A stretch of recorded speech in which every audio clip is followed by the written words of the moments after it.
Of workers, the safety of workers in the workplace is a very important part of our discussion for some time now. We'll be discussing about the issue of COVID-19.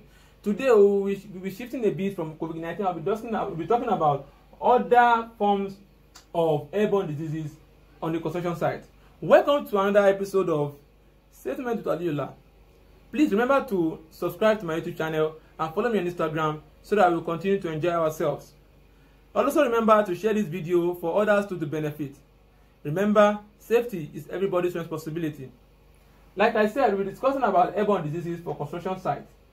If you need my presentation, the soft copy, I can also give it to you at free price. No money. I'm not collecting money, it's free. So airborne diseases, apart from COVID-19, there are other construction risk, airborne risk that we are exposed to that leads to various infections, and these are always been associated to poor sanitation, and that's what we'll be addressing. We are addressing the issue of poor sanitation in this presentation. We have other diseases such as SARS. That is not your SARS that is to arrest people. We are talking about severe acute respiratory syndrome, which occurred so many years ago, I think in the Asia part of the world. Ebola virus, obviously in Nigeria, in Africa. Flu, tuberculosis, measles, chickenpox. These are other airborne diseases that can be contacted if preventive measures are not put in place. Like I told you, it occurs due to what? Most times poor sanitation as a major cause and can lead to serious occupational health risk. That is why we need to put preventive measures in place to address the issue of this COVID-19, to make sure that everybody is safe.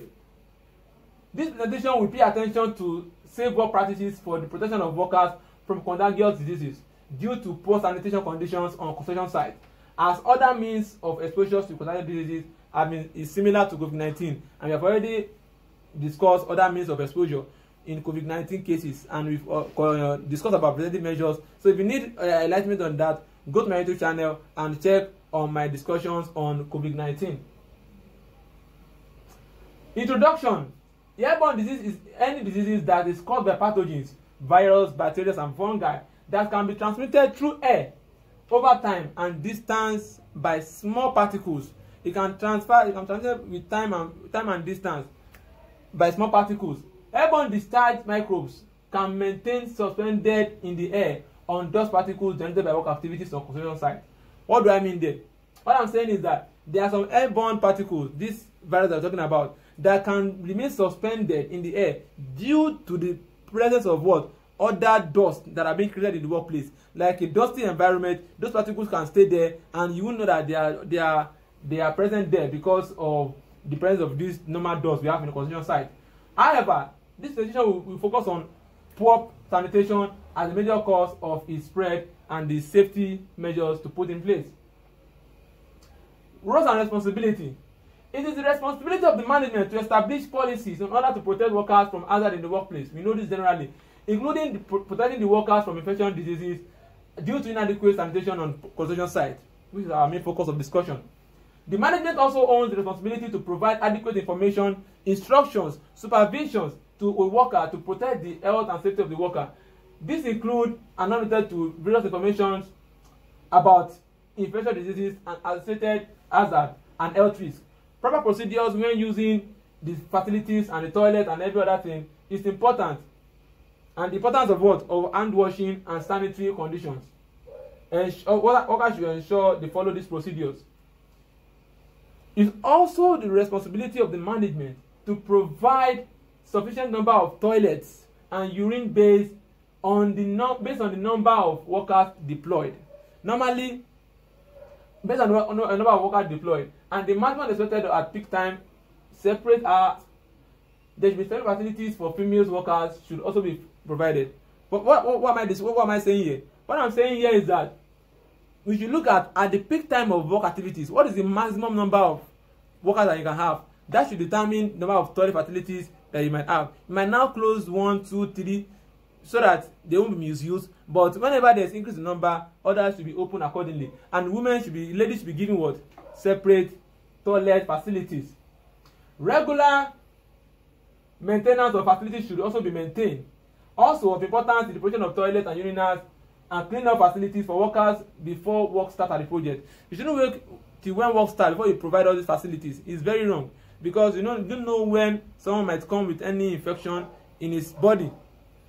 Please, if you need this soft copy of my document, you can as well ask me. I'll give you without hesitating. Provision of clean-up facilities. Provision of adequate number of clean-up facilities. Those things that your mob, whatever you want to use to clean, which should be half the number of toilets that you have in the workplace. And ensure that they are equipped with wash basins with both hot and cold running water where reasonably possible. Paper towels and receptacles or a hand dryer should also be used. In case where it is not necessarily possible to provide running water, it is permissible for you to use hand sanitizers, hand cleaners that can be used without water, and hand dryer. That is, if normally it's for you should provide all these paper towels, hand dryers for them. But when it's not practicable to have those things, you should make sure that you have hand sanitizers, hand cleaner that will be used, that can be used in replacement for it. Processes should be established to ensure that these facilities are adequately heated, serviced, and cleaned, sanitized, ventilated, illuminated, and kept in a good condition at all times. Your toilet should not be looking like the toilet of those that are in the garage. Sorry to say, those that just go and use a place and turn it to toilet and everywhere is messy. It has to be well ventilated, cleaned, sanitized, serviced. Everything that you are using needs to be adequately serviced to make sure that it's working properly. Workers should follow these safety practices and personal hygiene. Workers should also report any unsafe condition to their supervisors. Other airborne diseases. We have other airborne diseases that are available that we know of, like we mentioned before in our discussion. Chickenpox. We have influenza, we have anthrax, we have measles, tuberculosis, Ebola. I mentioned SARS the other time. That is severe acute respiratory syndrome. So all those ones too, there are other infections that we need to address. What are the preventive and control measures to put in place? The consumption site is a home to mammals that can affect humans with disease such as Ebola. These animals include bats, rodents, and monkeys. When you have a new consumption site, especially a site that is filled with bush, there are presence of rodents, bats, monkeys, and these animals have the ability to transfer diseases such as Ebola to humans. So we need to take note of that and put our control measures in place based on what you understand. The management should display site signages and warning of potential health risk. Establish emergency procedures, key contact persons, phone and email in case of any contact. Train and educate workers of the potential risk factors that they have based on what is present in the workplace. And establish procedures to eliminate the existence of these mammals. Various medical tests should be carried out. You shouldn't just, when you know that you're in an environment that there's presence of all these kind of animals, or there's potential for you to have this kind of disease, there just be various medical tests to be carried out on individual workers prior to their engagement on site, including chest x-rays, serologics tests, and skin tests. Also consider pulmonary function tests, fitness to wear a respirator. It's very, very important. You need to know how fit for someone to wear a respirator. Some people can maintain a respirator for a few minutes. It's going to give them serious issues. And immunization against tetanus and infectious diseases. This topic is very wide, so we'll be breaking it down into two sections.